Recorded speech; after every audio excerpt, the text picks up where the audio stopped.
Et Sébastien, nous avons à l'image déjà la grande finale, la finale A du 1 de couple. Avec au couloir 1, c'est-à-dire en bas de votre écran, le club de l'aviron de Saintes avec Clotilde Marcelo. Au couloir 2, la Société Nautique de Lagny avec Capucine Roussel. Couloir 3, Gravelines, l'Union Sportive Aviron de Gravelines avec Roman Nyon. Le Rowing Club de Mulhouse qui a pris un très bon départ. Couloir 4, Léontine Fouquet. Le Rowing Club de Port-Marly représenté par Léna Curbiel. Et enfin la Société Nautique de Châtellerault pour Adèle Panier, pardon. Et c'est bien Mulhouse qui a pris les affaires à son compte pour le Rowing Club de Mulhouse, mais avec des écarts restreints pour l'instant, parce que la rameuse de Saintes, couloir 1, il va falloir la surveiller comme le lait sur le feu tout au long de ce parcours. Rameuse, donc le grand frère, Victor Marcelo, est récent vice-champion du monde en 2 de couple poids léger chez les moins de 23 ans, associé à Ferdinand Ludwig. Il est du reste champion d'Europe junior. C'était en septembre de l'année dernière pour sa première année, sa dernière année chez les juniors et tout de suite chez les seniors. Il a marqué déjà son territoire et sa petite sœur justement, Clotilde Marcelo, on prend le chemin pour rester au contact de la rameuse de Mulhouse. Bien partie. Elle est très bien partie au couloir 1, la rameuse de Saintes, qui est en deuxième position à une demi-longueur et bien de la rameuse de Mulhouse.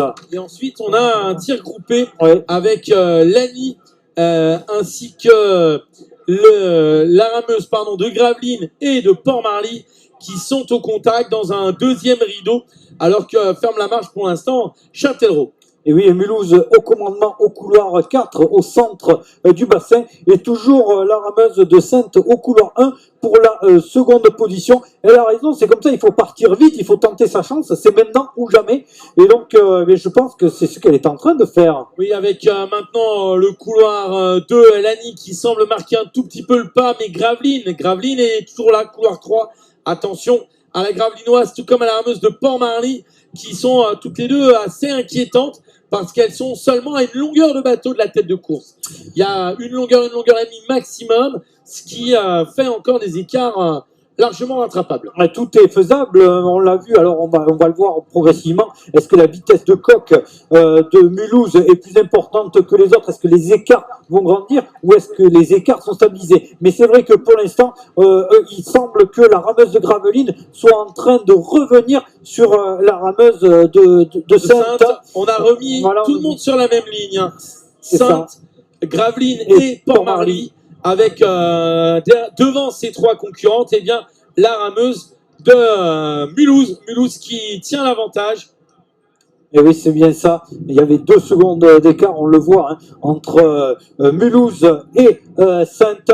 Mais au couloir 3, eh bien, la rameuse de Gravelines est en train de revenir dans le jeu.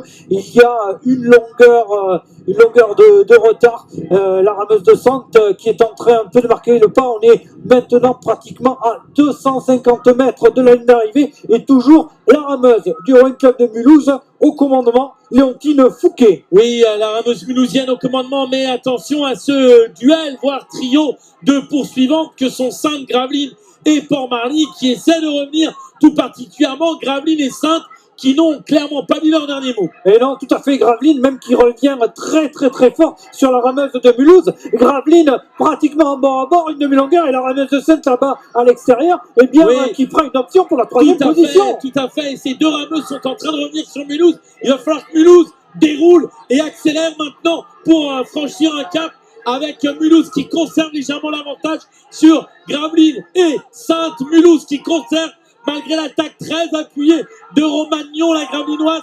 Gravelines toujours un coup de bourre, un coup de canon là, qui essaie de déboulonner la Mulhousienne. Mais Mulhouse réplique chaque coup pour maintenir l'avantage. Splendide finale qui revient à Mulhouse. Mulhouse s'impose 2e pour Gravelines.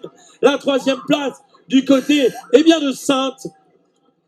4e pour le Rowing Club de Port-Marly. En 5e position du côté maintenant de Lagny.